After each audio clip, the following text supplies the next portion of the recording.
What's up, guys? This is Brave, and I'm back with a review of Tyler Perry's Sistas, Season 2, Episode 7. This episode was titled Complications, and there were definitely a few complications that happened this episode. Okay, so we're going to first start off talking about Andy. She went back to Paris's house, and she proceeded to really be interested in having sex with him.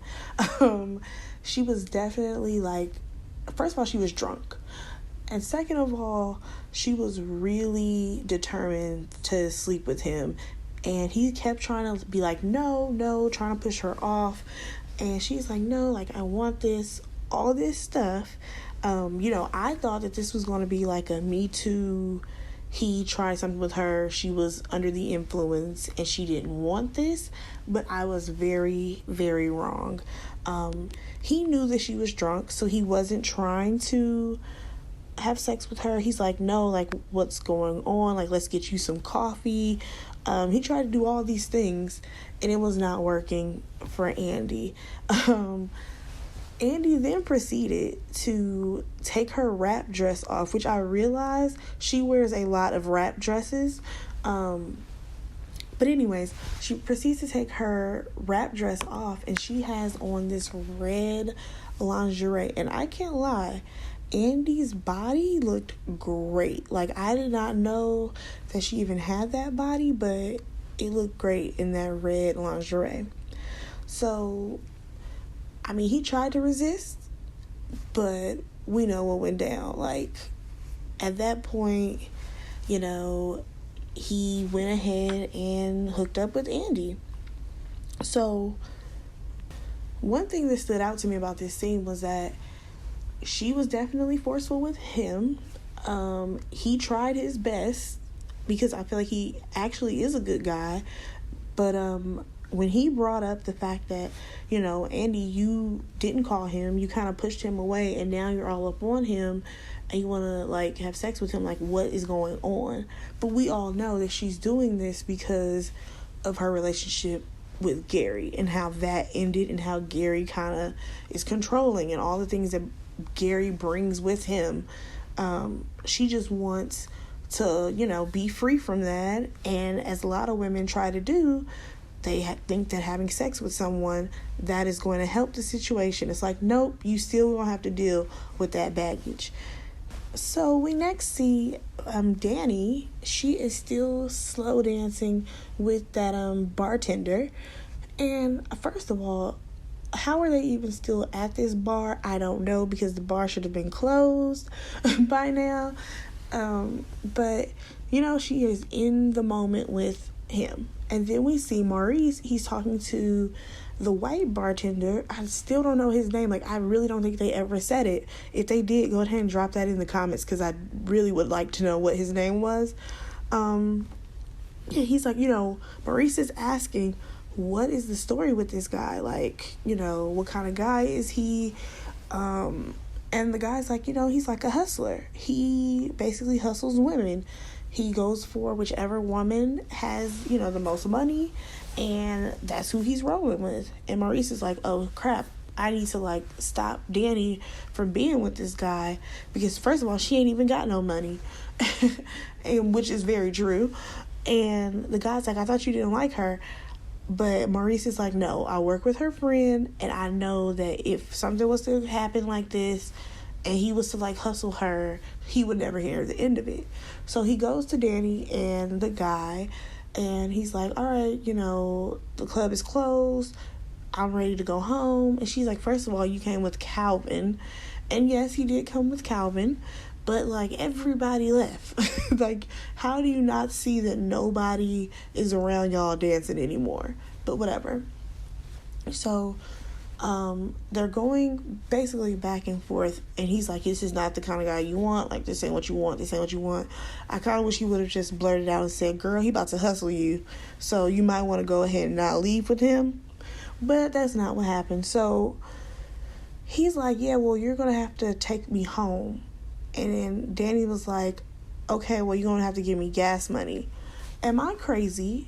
Or 2 episodes ago, when Danni and Sabrina were in her house, Sabrina she was like, I'm going to make sure that, you have a good time. So they were doing like a ride share, which means they took like a Uber or Lyft. How did her car magically get there if you guys took an Uber or a Lyft to the club? But whatever. Another inconsistency that has happened in a Tyler Perry storyline. So we then see Karen and Aaron, and honestly, after this episode, they are growing on me. They are really growing on me. So they're in the car, and he's pulling up to her place, and he's like, oh, I can come up, make sure that you get in safely and everything. And she's like, no, it's okay. And you already know, like, he's a full gentleman. He's going to walk her up. And, he tells her that he wants to stay the night. Like, they don't have to do anything. He'll keep his clothes on. He'll sleep in another room. And at first, she's a bit hesitant because she knows that she wants him. He wants her. But she then decides that, it's fine. He can go ahead and spend the night.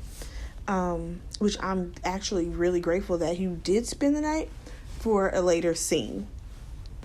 You guys, we went back to Danni and this bartender. They are now at Danni's place. I mean, I really wish she would have kind of cleaned up her house a little bit because it looked real junky. I'm not even going to lie. But anywho, the bartender, he mentions, them having another drink. And she's like, no, I got something better than a drink. And he's like, I don't do meth. And honestly, I'm like, pause, what? What do you mean meth? Like, in my mind, meth is not even something that would come up. So I was confused, just like Danni was. So she's like, meth? Who's talking about meth? Like, I'm talking about doing weed. And he's like, oh, well, because, like, your boy do it. And she's like, what boy? Like, who are you talking about? And come to find out, guys, he says Calvin. And I can't lie, it kind of threw me off. But I'm like, okay, if this is the storyline that we're going with. And she's like, he does meth. Like, you saw him? And he's like, yeah, he was doing it in the bathroom. He does it all the time. And I'm just like, wait a second. He has shown no signs that he does meth. Like, And also, like, I didn't realize that people are just, like, doing meth in, like, the club. Like, I know of people, like, I've heard of people doing, like, cocaine or, just not that. But we're going to roll with this storyline. It's just a bit much. But anywho, Danni's like, I need to call Sabrina in her mind. So he's like, nah, what you trying to do? You ain't about to make no phone calls because we need to do what we came to do here. And she's like, what is that? And he's basically insinuating them hooking up. And she's like, nah, well, you about to, like, have a drink. I'm about to, smoke some weed, and then you're going to leave. So he ends up going into her bathroom. And when he does that, of course, she decides to call Sabrina. And she's, like, blowing up Sabrina's phone. Sabrina is not answering at all. And then while she's hooking up with Calvin, though, she's, like, trying to reach for the phone. Because I feel like after a phone rings, like, so many times, it's like, oh, crap, it might be an emergency. So she answers the phone, and, of course, it's Danni, and she's basically telling Sabrina that Calvin, he did some meth. Like, he does meth, and he did it that night. So, of course, Sabrina is clearly taken aback, and she's like, oh, you're kind of breaking up. I can't really hear you, just so that you can get off the phone with Danni. And, like, I feel like in that moment, she was trying to take it all in, but she knows that, like, Calvin is laying right next to her, so it was kind of awkward. So they then decide to, like, start having, like, this conversation, Sabrina and Calvin did, and they're talking about how he's like, if I would have met you 5 years ago, we would have had, like, kids by now and all this stuff. I mean, like, he says, I love my little man, but, I would have, loved to have kids with you. And I'm like, did we forget that Calvin had a whole child? Like, sir, when do you have time for your child? I just have all these questions now. Like, where is your kid? But anyways, he asked her, like, oh, how many kids do you want? And she's like, oh, I think I want 2. And then he's like, well, I want 5. And I'm like, well, you already got 1. You just need 4 more to go. Then Calvin is like, Sabrina, I really want us to be exclusive. And because of that information that she just received from Danni, I feel like she's very hesitant. And she's like, I don't think that I'm ready for a relationship right now, which we all know she has been wanting a relationship. And Calvin, knowing that Calvin is doing meth, or allegedly he's doing meth, that has changed her perception of him. And I understand. Because I don't think that I would be able to be with someone who has a serious drug habit. So he also asked her if she was seeing anybody. And we know Sabrina is not seeing anybody else but Calvin. And I feel like he's probably not seeing anybody. But she's like, no, she's not. But she does say that she feels like they're still getting to know each other. Which honestly, they are still getting to know each other. But I just feel like within this situation, had Danni not said anything, she would have been like, yes, let's be exclusive. She would have been all here for it. So Calvin is clearly upset. Like, you can just see it on his face that he's upset. So he like rolls over in bed, and she's like, he did not roll over. He was trying to get up and leave, and she's like, no, I still want you to stay. And he's like, okay. So then he like rolls over, and he's like, yeah, because we have to get up and go to work in the morning. And I'm like, in this moment I did feel bad for him, just because like he's being very open and honest, and is like, he wants to be with Sabrina, but she is not feeling the same way. Alright, so we get another scene with Danni and this bartender. And he comes out of her shower, and she's like, what took you so long? Like, what were you doing in there? And he took a shower, and he brushed his teeth. Where did he get a toothbrush from? It was Danni's toothbrush. I'm sorry, but I would have sent him home right then and there. There is no way you're going to take a shower at my house as well as brush your teeth using my toothbrush. Like, he's dirty. I'm sorry. A lot of things that he did today, not today, on the show, I was not feeling at all. So he then proceeds to, go over there to her, and is like, basically telling her he's about to eat the booty like groceries. And I'm just like, you just met her. Like, the fact that you took a shower before she did, and you about to go ahead and eat her ass, sir, if you don't get your life together, I'm just like so confused. I'm like, you don't know where her ass been? Like, she could have had gas that night. Let's not even go there. But like, who just voluntarily like eats ass to strangers? Is that what people are doing now? Is that what people are doing, guys? Please let me know. So he also mentions how he's going to be like sucking on her toes and all this stuff. I'm like, boy, you need to go somewhere.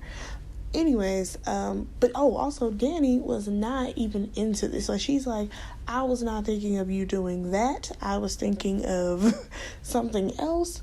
So then we proceed to see him like go down on her from behind, and he's like, yeah, grab my neck, girl. And I'm like, well, this is awkward. And you can tell that she was uncomfortable. But I'm like, this scene was a lot. Oh my gosh. So Karen was asleep at her apartment. She's in her bed, and she is having a nightmare. She's screaming, and like she wakes up and she's screaming. And like, honestly, this was probably some of the best acting that we've seen on the show. But anyways, Aaron comes and he runs in there, and he's like, you're okay. And she's like, oh my God, I saw, like, basically she saw Zach being killed in this dream. And he's like, no, Zach is okay. Zach's alive. You know, Zach is okay. And she's like reaching for her phone. She's like, I have to call him. He's like, what are you doing? She's like, I have to call Zach, you know? And he's like, you know, I'm telling you he's okay. But if you need to call him, you can go ahead and call him. I mean, she had finally calmed down and she's like, no, I don't need to call him. But can you stay in here and hold me? He's like, of course. And I'm like, oh my God, am I really seeing it for them? Because like this moment, I'm just like, it clicked for me. I'm like, okay, I see it. Because before I'm like, you know, Aaron has come with so much baggage that I'm like, all this drama that was happening was him and his people. But now I'm like, okay, Aaron, I get it. Okay, so this next scene, it was a lot. If you guys remember, on last season, we met Miss Irene, who works at the law office that Andy works at. You know, she was the cleaning lady.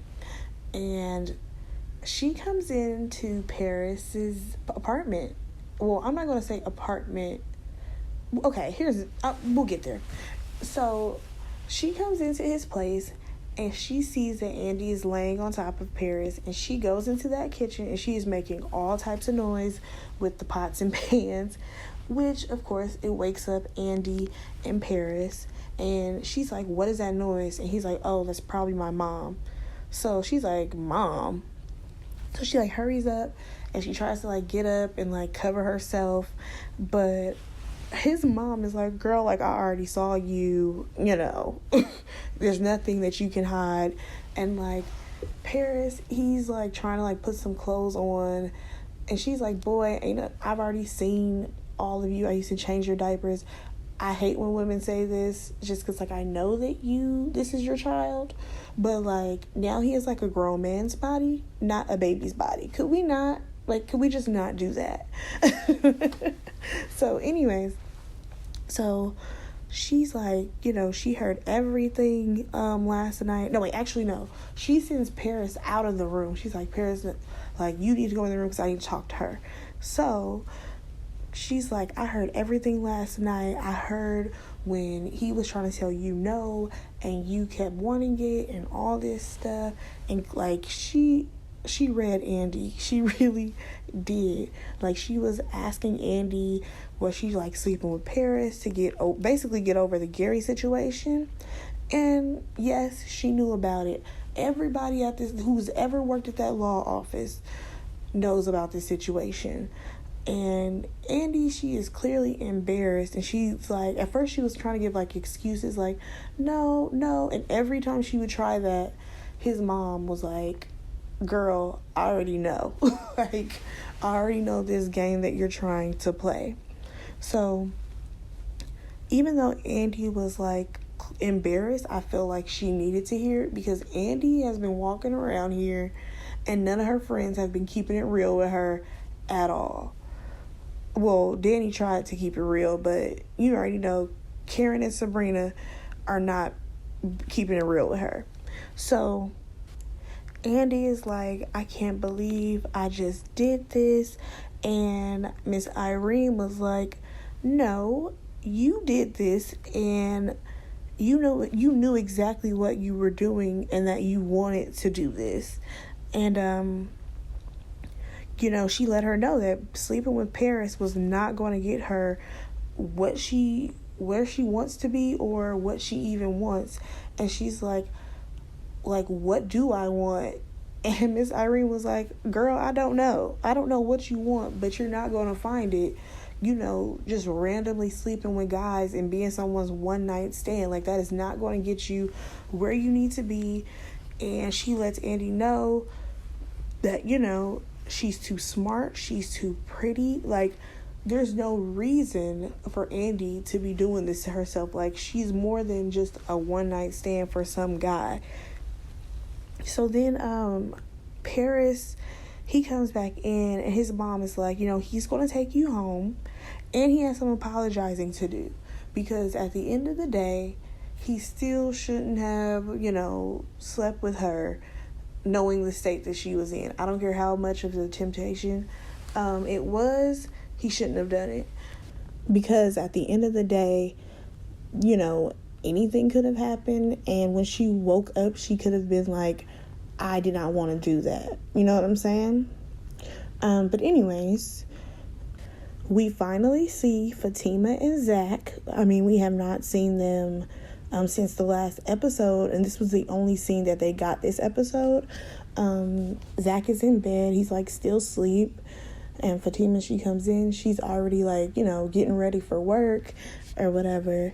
And first of all, the way Zach was looking at Fatima, I'm like, okay, he's clearly feeling her. And we already know Fatima is feeling Zach. So she tells him that he has to get up for work because he was definitely laying in that bed like he didn't want to move or whatever. And she also tells him that he is going to do so great in the program. And he's like, why are you saying this to me? And, she's like, I'm just trying to, you basically give him some encouragement because she believes in him. And you can really tell that, this is what he was missing out on, because I feel like Zach kind of has, a new energy when he's around Fatima versus when he was around anybody else. Because I feel like Zach has had a funky attitude this entire time, but when I see him with Fatima, I feel like she just brings out a better side of him. She also ends up giving him the keys to a truck, because we all know now he's on foot patrol for real, because he doesn't even have his bike anymore because she hit it. But she gives him the keys, and it's like, this is the company truck. I'm going to send you the address to the house that you're going to be working on, and you're probably going to be working there all night. I mean, I just don't know how many hours are in the day, because last time I checked, Zach had to work a double shift. So he's going to work a double shift there as well as go work on this house. That's a lot, but I think Zach can handle it. She also let him know that she vouched for him to stay in the program, because remember, he did go to jail. So I'm like, Fatima is really going hard for Zach, and I hope that it pays off, because I do not want to see Fatima get hurt and him try to run back to Karen, because I don't want to see it. I like Fatima too much for bad things to happen to her. So he was like, when am I going to see you again? And she was like, when I want you to. I'm like, okay, Fatima, you better be in control of all of this. All right, so we next see Karen and Irene. They're in the kitchen, and he made her breakfast. They were talking about how, they met at the grocery store and how she needs to go grocery shopping. It was really cute. I promise, they're really growing on me. I'm like, okay, I can see it for Irene and Karen, especially in this kitchen scene. And he said that he woke up and he talked to God about how he was feeling. So he was he has to get ready for work himself, because he spent the night there, but he doesn't have anything at Karen's house, so he needed to leave, get ready for work. So in the midst of them about to kiss, who comes strolling through Karen's door? Andy, because she has a key, of course. So Karen and Irene, they kiss, and he leaves, and Andy is there, and she's like, I'm just here so I can get a few things so I can leave. And Karen is like, no, you have time, we gonna talk. Because she really played Karen to the left the night before, because she wanted to go have fun with Paris. So Karen could already see from when she walked into the door that Andy was embarrassed from last night, just because of the way she acted or whatever. And Andy is like, why did I do that? And Karen is like, all that stuff was about getting over Gary. And Andy questioned her as to why she said stuff and didn't say shit. And I'm like, that's what you caught out of this whole conversation? You are catching that she didn't curse, but you completely missed over the whole point of, yeah, you're doing this to get over Gary, and that ain't gonna help you. Again, exactly what Miss Irene just told you. But whatever. So Karen is like, yeah, I just said stuff. I guess I didn't curse or whatever. And Andy's like, oh, the pastor, he's getting to you. And at first Karen was like, no, he didn't. He's not getting to me. And she's like, yeah, I guess so, a little bit. So Andy ends up telling Karen all about how Paris's mom read her for filth. And Karen was like, so what do you mean his mom? Like, he lives with his mom? And she's like, yeah, well, he said that his mom lives with him. And Karen was like, yeah, that's what all mama's boys basically say when they live at home with their mom. It was cute, they laughed, but I kind of wish that Andy wouldn't have taken notice of her saying stuff and actually listened and furthered the conversation of, you did all this because you're trying to get over Gary. Okay, so we then get Preston. He is walking into Danni's house unannounced. And Danni's knocked out asleep. And when he's trying to have a conversation with her, he's waking her up, but she soon realizes that the bartender guy is still at her house. So she's trying to shoo him away, oh yeah, I gotta get up really early. I have to go and get there early so I can get this promotion. And he's like, Danni, you never try to go to work early, and what promotion are you talking about? He knew she was lying from the get-go. So he then is like, wait, I hear water, I hear some noise. What is happening? And she's like, oh, I have neighbors or whatever. And it's like, girl, we can clearly hear that somebody's in your bathroom. Your apartment is not that big. So he's trying to reason with her or whatever, and she kept trying to make some type of excuses. So then the bartender, he comes out of the bathroom and he's like, oh, what's up? And I'm just like, dude, why are you here? He should not have been there in the morning, because I'm pretty sure he used her toothbrush again, because he dirty like that. I cannot. I really want Danni and Preston to work out, but I don't know. We will see what happens on the next episode. I feel like I'm missing something. Oh, Gary. I completely forgot all about that man.